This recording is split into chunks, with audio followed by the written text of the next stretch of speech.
Okay, guys, this is the third World War II lecture. So we had just left off with the United States with the Pearl Harbor attack and declaring war on Japan, and ultimately Germany and Italy declaring war on the United States. So what we're going to take a look at now is what were the Allied objectives. Now that the United States was fully involved in the war, there has to be some planning. FDR wanted to uphold the Atlantic Charter that had been created in August of 1941 between him and Churchill, so already their plan for peace. He was big about creating the United Nations. So since the League of Nations had failed, he knew that an international peacekeeping organization was necessary with U.S. involvement. Also, just some cooperation, amongst the countries. So they came up with the Hitler First strategy. The United States was going to focus on the European campaign, even though most of American citizens wanted to focus on Japan because that's where they felt the direct threat with the attack on Pearl Harbor. So we are going to be fighting a war, but it's really a solo war between the United States and Japan for a while. But we're going to put a lot of our forces and ammunition and planning in helping to defeat Hitler. Because if we could defeat Hitler, then we could get support in a war against Japan.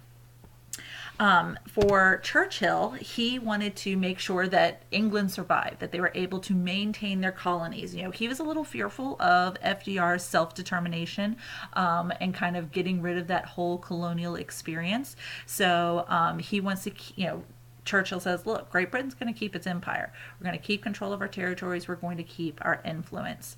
But the main thing that Churchill wanted to do was reduce Soviet influence. Churchill did not trust Stalin. Just because they were aligned together against a common enemy doesn't mean that he forgets who Joseph Stalin is. So he's worried about a repeat of World War I, entrenched warfare, so he wants to take some action as soon as possible. Joseph Stalin is right now trying to survive.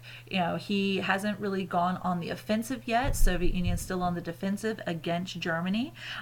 He is trying to hold on as much as he can. He's hoping for some American and British support by invading France. He says, you know what, I need you to take the pressure off the Soviet Union. I need you to invade France so that Germany has to split their forces and fight a war on two sides.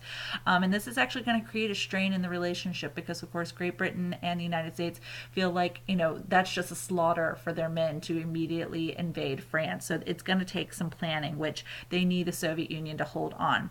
But in the long run, Stalin is looking to acquire more territory, so gain back what Russia had formerly given to Germany at the end of World War I. And they're looking to, expand their idea, essentially extend their brand of communism and Soviet control. So Soviet-friendly governments in Eastern Europe, which is something, of course, Churchill and even FDR are going to try to limit. So looking at war on the home front, okay, how American citizens are going to support the war effort. It's going to be very similar to how we supported the war effort in World War I. So in World War I, we had the War Industries Board. In World War II, it's called the War Production Board. And so this is where the government is going to supervise industrial growth and production. They're going to allocate, so they're going to give the amount of materials, which are very scarce, to the companies that are going to manufacture the goods the quickest and most efficiently.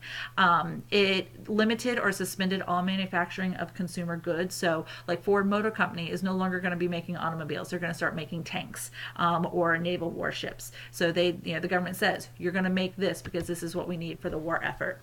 And they awarded contracts to the largest efficient companies. So for example, Sir Launcelot, great name there, Henry Kaiser. He proved that his company could build a ship in 14 days. So in 2 weeks with life jackets and everything. So the more efficient, the more contracts. So many companies stand to make a lot of money.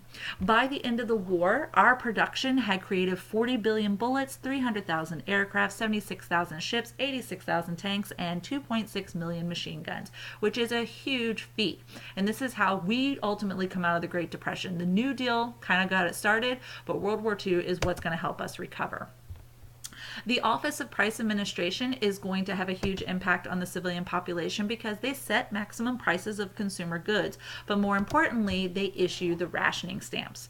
During World War I, rationing was an option and highly encouraged. In World War II, it's not an option. You must ration.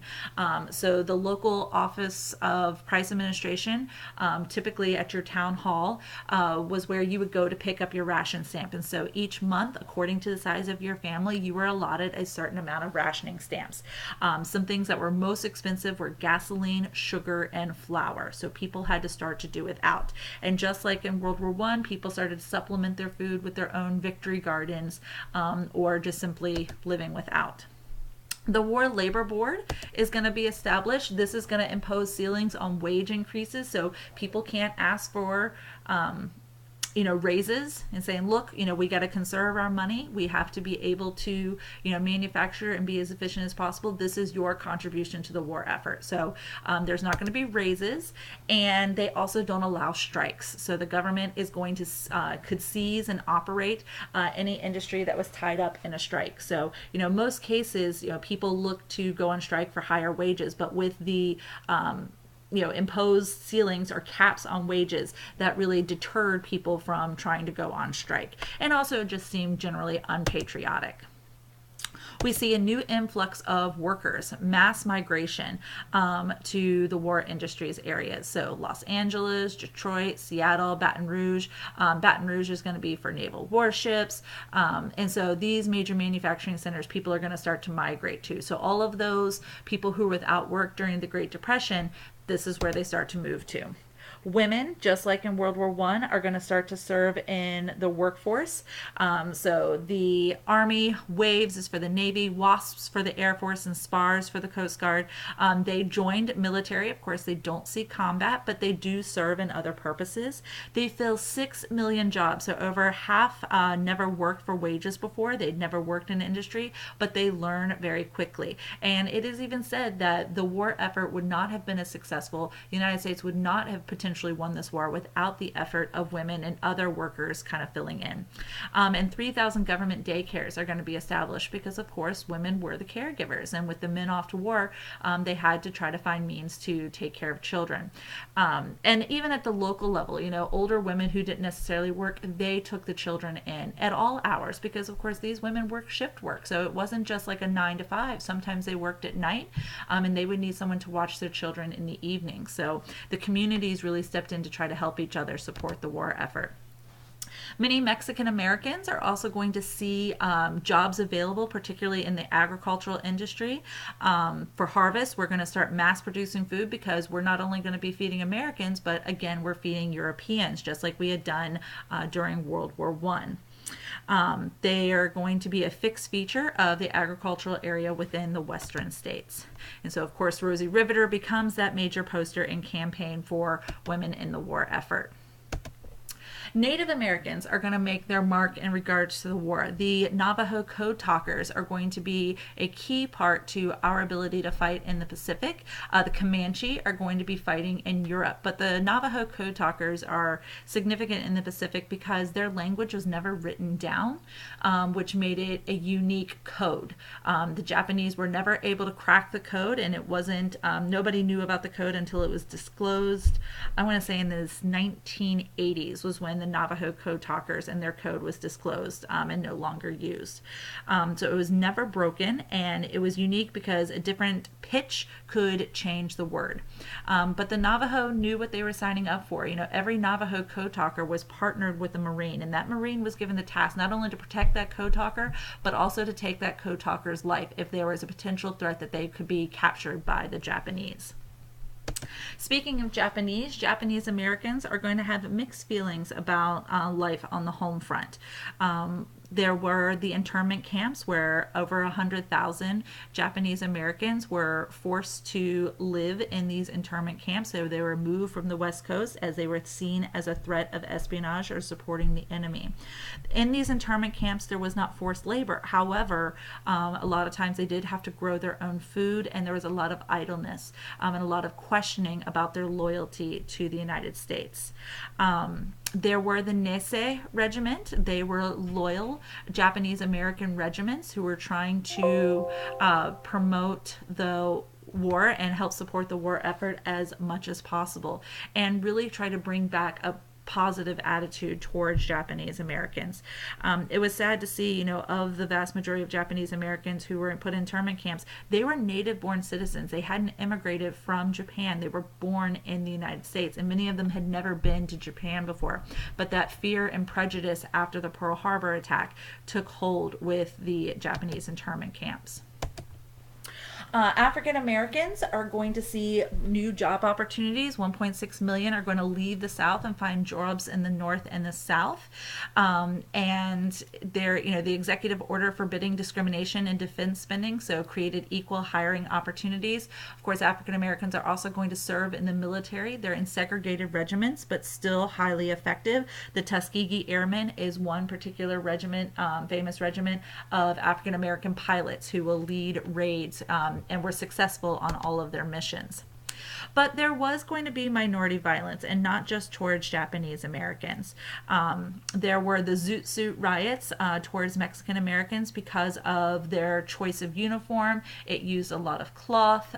People saw it as unpatriotic, so they were attacked by American sailors in Los Angeles. There were also race riots between whites and African Americans in Detroit, where 25 African Americans and 9 whites were killed. So not all was always peaceful on the home front, but for the most part, the government was able to regulate where supplies and resources went in regards to the war to try to help the war effort. And so this is a picture here of American sailors kind of mocking or making fun of Mexican Americans there on the left in their zoot suits.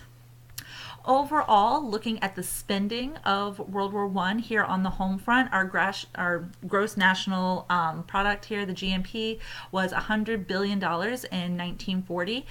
It went to $200 billion in 1945 with the mass amount of production. Over our efforts of the war, we went from a welfare to a warfare state, so unemployment was essentially gone. We are actually in demand for workers. But we spent a great deal of money on the war, $330 billion. That was 10 times the amount we spent in World War I, and twice as much as all previous federal spending from the Revolutionary War. We were going in debt. Our revenue could only cover 2/5 of our war cost. So our high debt, 1941, when we started the war, we were only $49 billion in debt. By 1945, we were $259 billion in debt. So we're going to have to try to find a way to pay this off, and just kind of give you a little stat there. $10 million an hour is a considerable amount of spending. So the next lecture is going to focus on the latter part of the war in Europe and leading to VE Day in May of 1945.